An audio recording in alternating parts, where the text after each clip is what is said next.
Hello guys, আমি আজকে share করব তোমাদের সাথে মাছের মাথা দিয়ে মুড়ি ঘন্ট। টোটালটাই আমার মায়ের রেসিপি, আমি শুনে শুনে করছিলাম। তো প্রথমেই মাছের মাথাগুলোকে মানে লবণ হলুদ মেখে কিছুক্ষণের জন্য ম্যারিনেট করতে রেখে দিলাম। তারপরে একটু মানে হাফ কাপের মতো আতপ চাল নিয়ে ওটাকে ধুয়ে ভালো মতো ধুয়ে রেখে দিলাম ভিজিয়ে। তারপরে এখানে মশলাগুলো নিয়ে নিলাম। এখানে মশলা ছিল আদা বাটা, রসুন বাটা অল্প, আর পেঁয়াজ বাটা ছিল, টমেটো পেস্ট ছিল, আর ছিল জিরে আর ছোট রাঁধুনি ছিল।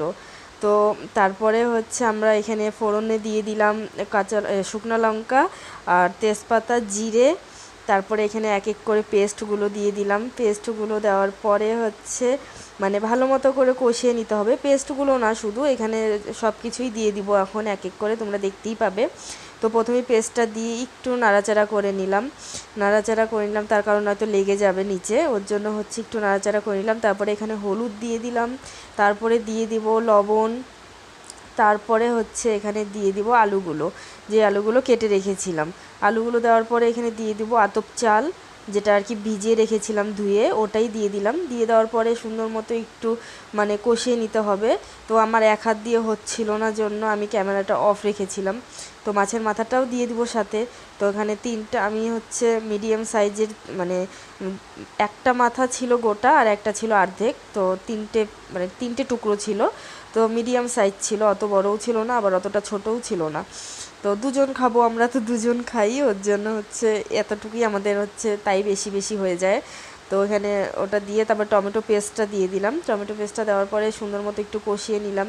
এক হাত দিয়ে হচ্ছিল না, ওর জন্য আমি বারবার মানে সম্পূর্ণ ফুটেজ তোমাদের সামনে আর কি তুলে ধরতে পারিনি, তো বলেই দিচ্ছি। তো এভাবেই কিছুক্ষণ কষিয়ে নিলাম। কষিয়ে নেওয়ার পরে তারপরে একটু পরিমাণ মতো জল দিয়ে দিতে লাগবে, মানে যতটা পরিমাণ জল দিলে আর কি মনে করো সেদ্ধ হয়ে যাবে, অতটা পরিমাণ জল দিয়ে দেবে, কারণ এখানে চাল আছে, আলু আছে, তো ওটাও সেদ্ধ হতে হবে। ওই পরিমাণ মতো তোমরা জল দিয়ে দিবে। তো আমিও একটু পরে জল দিয়ে দিয়েছি, একটু খুব ভালো মতো কষিয়ে এই যে ফাইনালি আমি জল দিয়ে দিলাম।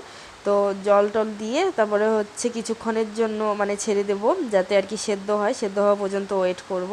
সেদ্ধ হয়ে গেলে তারপরে এখানে তেজপাতা আর জিরে বাটা দিয়ে নামিয়ে ফেলবো ফাইনাল লুক।